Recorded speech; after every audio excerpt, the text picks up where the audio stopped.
Vamos falar também da vida após a morte, tema que vai ser discutido essa semana na novela América. O jornalista Rony Lima estuda esse assunto há mais de 10 anos. Está lançando um livro, A Vida Além da Vida. Nesse livro, Rony conta suas experiências com a espiritualidade e com a cura.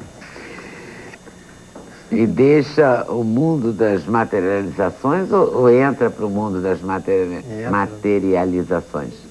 Entra. Como é que eu introduzo aqui a vida além da cura vida? Espiritual, porque esse tipo de experiência, que para mim até meus 30 anos, tem 18 anos que atrás eu ouvi falar pela primeira vez na vida que espírito podia não só incorporar nas pessoas, como criar corpo.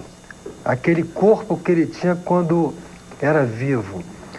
E quando eu vi isso pela primeira vez, eu tinha quase 30, estava completando 30 anos, eu vinha de um passado assim, eu segui a filosofia materialista, o marxismo, o materialismo dialético, tinha tido um passado de formação, eu era engenheiro de formação, depois eu me dediquei ao jornalismo. Nessa época eu já era jornalista, trabalhava na época no Jornal do Brasil, e ouvi falar disso. E ouvi falar disso de alguém que eu não poderia suspeitar que era falsa informação, né? Quem me falou isso pela primeira vez foi a minha mulher, a Célia Rezende, que falou de experiências que ela tinha participado com um tio dela, que era médium, os chamados médiuns de efeitos físicos, aqueles médiuns que possibilitam esse tipo de fenômeno. Então, e boa parte desses fenômenos, eles são realizados para curar pessoas de doenças. Daí, quando eu soube disso, eu falei, então tem um fundo de verdade, se é você que está falando, e eu comecei a investigar, aquela coisa de jornalista. Eu fui repórter da grande imprensa por 18 anos. Comecei a pesquisar, e esse livro, A Vida Além da Vida, é uma reunião de pesquisa e prática. Quer dizer, o que eu fiz nesse livro? Eu procurei reunir os grandes experimentos já relatados na literatura, principalmente a partir do século XIX, realizados por alguns cientistas eminentes, pessoas importantes, outros anônimos, mas principalmente a partir do século XIX para cá, onde essa fase experimental foi muito forte, principalmente na Inglaterra, nos Estados Unidos, na França. Em paralelo, eu fui contando a minha trajetória, porque 10 anos depois de ouvir isso, eu participei pela primeira vez de uma reunião de materialização de espíritos. E aí bom, então é verdade mesmo. Daí eu comecei a pesquisar, e fazendo um paralelo com a minha prática também nesse tipo de trabalho, eu escrevi A Vida Além da Vida. Rony, agora me explica uma coisa, já que você me surpreendeu dizendo que é engenheiro, que eu sempre te conheci como jornalista, achava que você era jornalista a vida toda. Um dia você estudou engenharia, isso? Me formei. Eu era super ligado com física e matemática. Então me conta uma coisa. O que é essa materialização? É uma reencarnação? Não, é assim. Existe um fluido que, inclusive, foi um prêmio Nobel de Medicina de 1913, o Charles Richet, um fisiologista francês, que foi um dos que mais estudaram isso, e ele que deu esse nome, ectoplasma, que é um fluido energético que é desprendido de algumas pessoas. Algumas pessoas têm a capacidade de desprender esse fluido de uma forma mais intensa.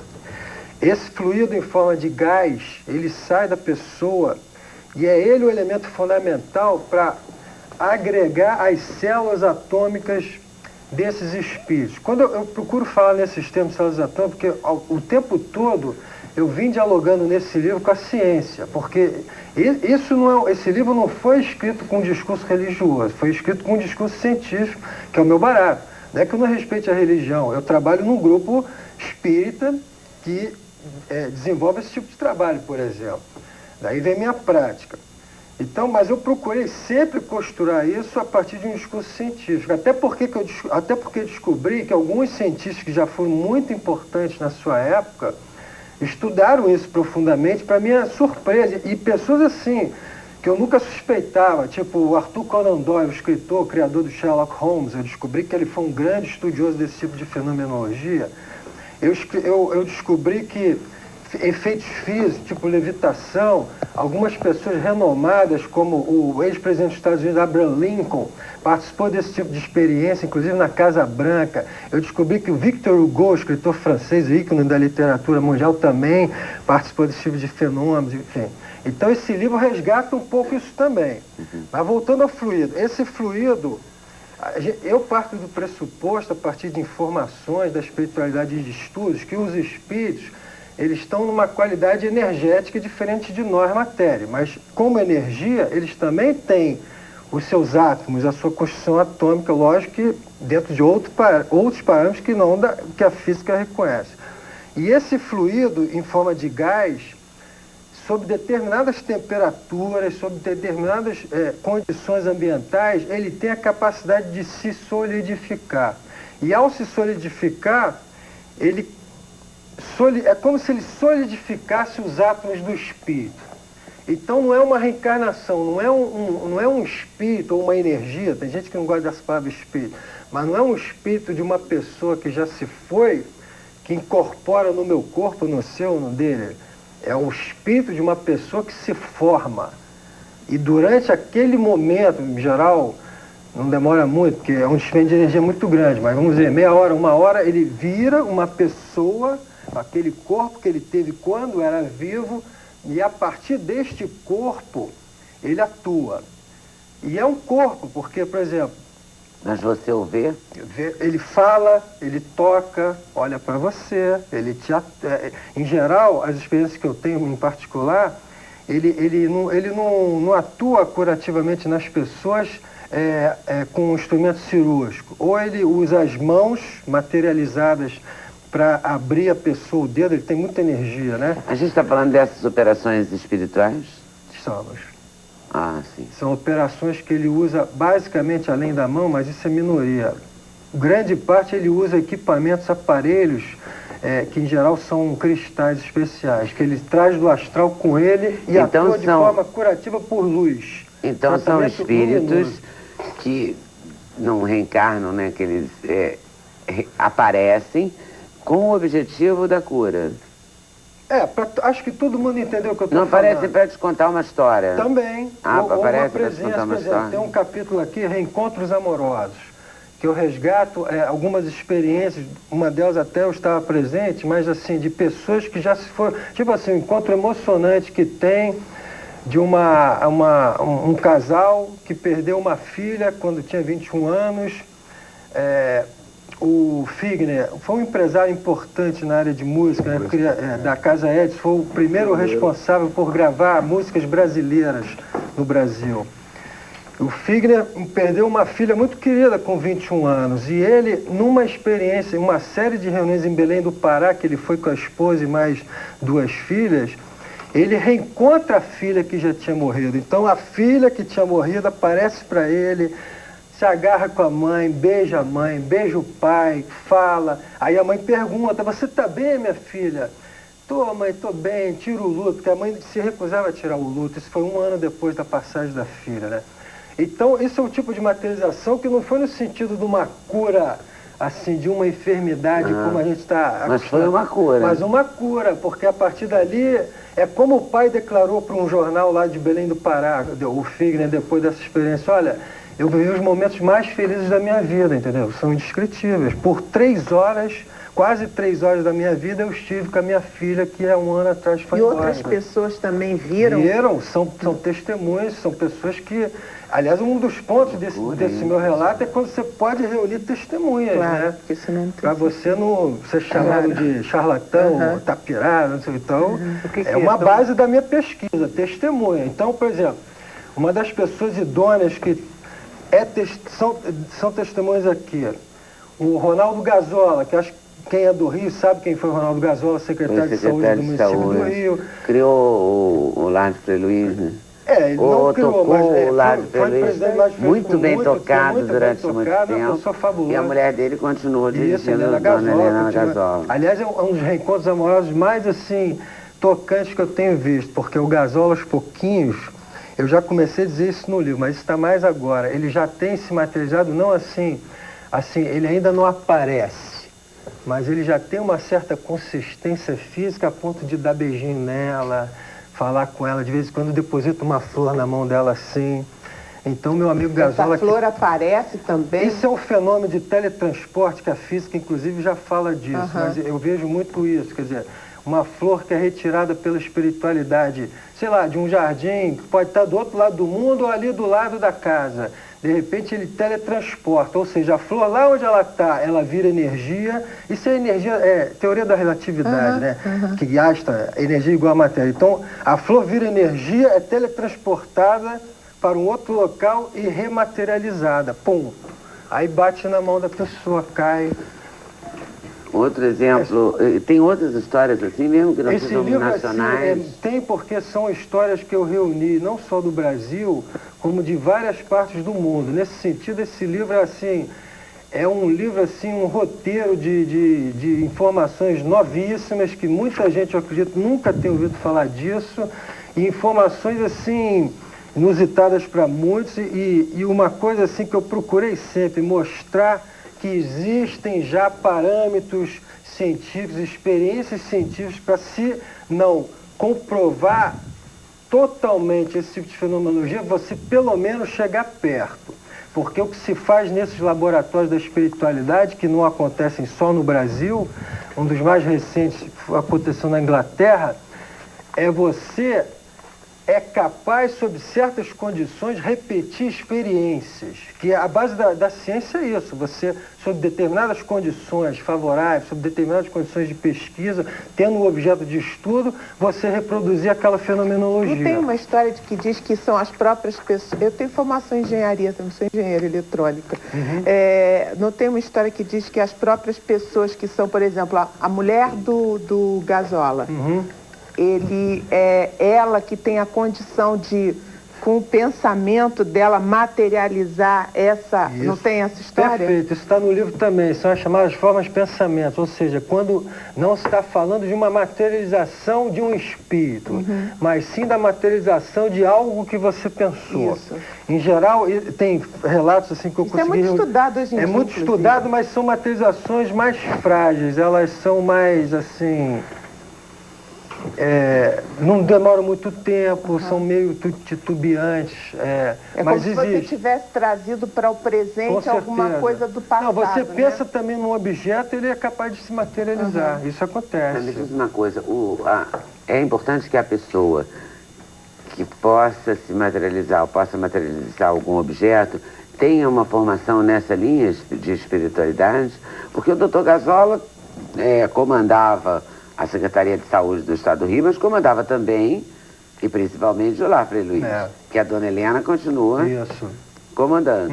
Então ele já acreditava que ela digamos, a religião ou a maneira de ver o mundo deles, seja lá que nome tenha, né? Isso. Então essa afinidade favorece essa existência? Favorece, boa pergunta, é isso mesmo, favorece isso que eu falo. Esse tipo de realidade de fenomenologia é tudo sintonia energética, isso é muito importante. Então quando você entra numa reunião dessa com pensamento dissonante, negativista, você pode prejudicar a harmonia energética ambiental necessária para que esses fenômenos se deem.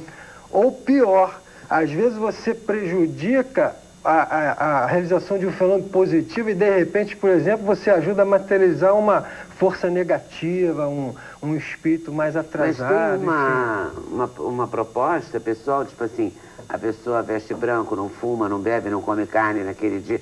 Tem umas regras, né? Dieta especial, capítulo eu explico isso. Quais são as condições, os condicionantes ideais para você participar de uma reunião dessas. 72 horas de jejum de carne, principalmente carne vermelha e carne branca também. Só vale a de peixe, frango não. Muita verdura, maçã, frutas, pode comer. Cortar o fumo, cortar a bebida alcoólica, 72 horas de cortar o sexo. Mas eu vou mais além, eu não fico... por isso que eu acho que o importante é algumas descrições que eu faço desse livro, porque para falar dessa dieta especial, por exemplo, eu me reuni com um físico, um professor de física, o Paulo Larosa, que também é um grande, assim, médium de efeitos físicos, e fui perguntando para ele. E ele, com o conhecimento dele, ele foi me explicando, e eu botei isso no livro, por que a carne vermelha não pode, por que o frango não pode, por que o sexo não pode, enfim. Então não é só dizer, não pode, é tentar chegar do ponto de vista científico, por que que certas regras são importantes, por que que se pode fazer isso, por que que não se pode fazer aquilo. E você já viu? Alguém já se materializou e falou com você? Alguém que você com tenha certeza, perdido? já fui tocado por espírito. O principal espírito que eu vejo sempre atuando cirurgicamente é o Frederick von Stein, que se identifica como um médico, enfim, que já viveu no passado, agora se materializa, e eu já fui tocado por ele. Ele de vez em quando conversa com a gente, às vezes em português, às vezes em alemão, mas não dá para entender nada. Apesar de descendente de alemão, eu não saco nada de alemão, mas isso acontece, enfim, O que eu ia falar é que é uma realidade concreta, isso que eu pretendo deixar claro nesse livro aqui. há trabalhos na Umbanda e nas religiões africanas, né, que adotam essa mesma lógica ritual, né, de não abstinência de sexo, de tudo e tal. O que eu ia perguntar é o seguinte, se isso daí não é uma versão um pouquinho guardadas as proporções, mais sofisticada, talvez mais snob, desculpa, da incorporação da Umbanda, daquela coisa do candomblé e tal. Porque você também não pode comer, não pode beber, não pode fumar, tem que usar branco. Quer dizer, existem fenômenos de materialização também na Umbanda, candomblé. Agora, existe sempre um diálogo. Na verdade, a Umbanda, ela nasceu do espiritismo. A Umbanda é um sincretismo, vamos dizer assim, religioso, do espiritismo e de práticas indígenas e um pouco do candomblé também. A Umbanda é um fenômeno, vamos dizer, urbano do início do século XX. O candomblé já é mais ancestral, já é África e tal. Então, sempre tem práticas comuns que você, assim... É aquele negócio, hoje em dia o que a gente pode fazer, que eu procurei nesse livro, é dar uma explicação científica, ou o mais cientificamente possível, por que que isso sempre foi adotado em algumas práticas religiosas. Então, o sexo, por exemplo, às vezes você vê garotões assim, porque não pode fazer sexo, acho que é uma questão moral. Não é porque o ectoplasma, um dos elementos do ectoplasma é o fósforo. E quando você faz sexo, você queima fósforo, entendeu? Então, queima um monte de coisa. É aquela coisa da... Então, é um dos motivos para você não se descarregar fisicamente, entendeu? A mesma coisa, a carne vermelha, ela tem muita adrenalina. Então, quando você come, essa adrenalina sendo processada no teu organismo, ela vai produzir gás amônio. E o gás amônio é extremamente prejudicial à formação do ectoplasma. E por aí vai. Tem sempre vamos dizer assim, uma explicação mais racional que você pode dar para por que esse tipo de prática sempre vem sendo adotada ao longo do tempo. Mas nunca se dá como a incorporação da Umbanda, por exemplo. Na verdade, você para incorporar, eu acho que cada setor tem sua prática. Eu tenho mais conhecimento da área mais assim espírita. Pois mas mesmo para incorporar, você precisa de uma dieta especial. Ele se materializa em alguém, não é, esse espírito? Quando incorpora, a diferença é... Como no candomblé, por exemplo, se materializa em alguém que é cavalo daquele orixá. Ou na Umbanda, como é que se diz? A mesma coisa. Mais ou menos isso. Entendeu? Como é que se materializa nesse caso? Pois é. Uma pessoa que está naquela mesa conversando, é isso? Na verdade, na Umbanda, no que você está falando, o espírito, a energia, ela usa o teu corpo para fazer aquilo que ela quer fazer. Aí não. Aí não. O médium, no caso, na maior parte das vezes, embora existam casos de médios que ficam acordados, eu até falo disso, mas o médium, na maior parte dos casos, ele entra em transe, ele dorme, ele cai duro e não lembra mais de nada. O ectoplasma, nesse momento que ele entra em transe, o ectoplasma começa a ser liberado dele e do lado dele, atado a ele por um que a gente chama um cordão fluídico de ectoplasma, é tipo assim... umbigo com umbigo, o espírito se materializa e atua. E como o espírito está ligado a ele por esse cordão, ele também não pode ir muito longe. Eu já vi materializações de espíritos assim, que o espírito andou 10 metros além aonde estava o médium, mas isso é raro. Em geral, ele fica num círculo assim de até 5 metros. Ele não pode ir muito mais além. Porque ele não pode se desprender muito da fonte que provoca a materialização dele. Ele aparece ao lado da fonte que provoca a materialização. E depois anda, aí depois tem a mobilidade dele. Mas quem fala é ele ou quem fala é o médium? O corpo tem que idade?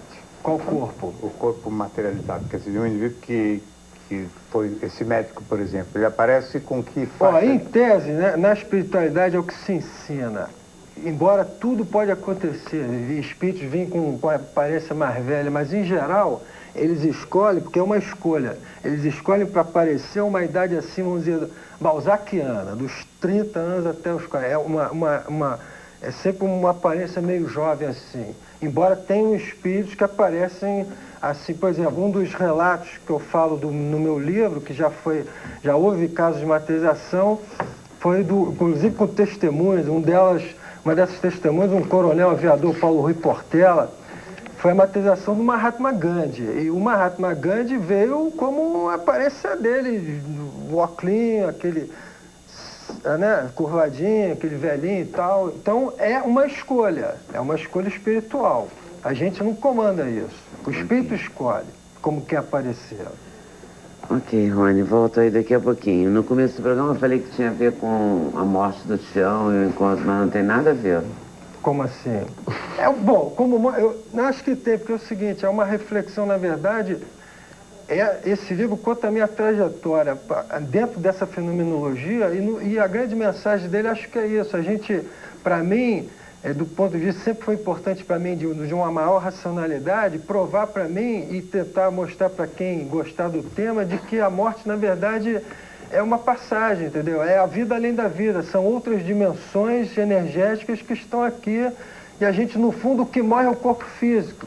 Está comprovado para mim que a gente continua depois, entendeu? Tanto que pode, de vez em quando, se materializar e voltar à vida material por alguns momentos. Ok. Eu vou para o intervalo e volto já já conversando com o Zé Cabaleiro e o Sérgio Natureza. O Zé Cabaleiro faz uma participação no CD do Sérgio Natureza, é isso? Exatamente. E o Zé Cabaleiro é o rapaz das baladas do asfalto e outros blues. A gente volta já já, sem censura, um programa da TVE Brasil. Rony lançando A Vida Além da Vida. Ele já tinha Médicos do Espaço, né? Um jornalista no mundo das materializações de espíritos relata histórias reais, experiências de cura espiritual. Editora Mauad. Mauad. Ok? Então, agradecendo a vocês todos por terem vindo.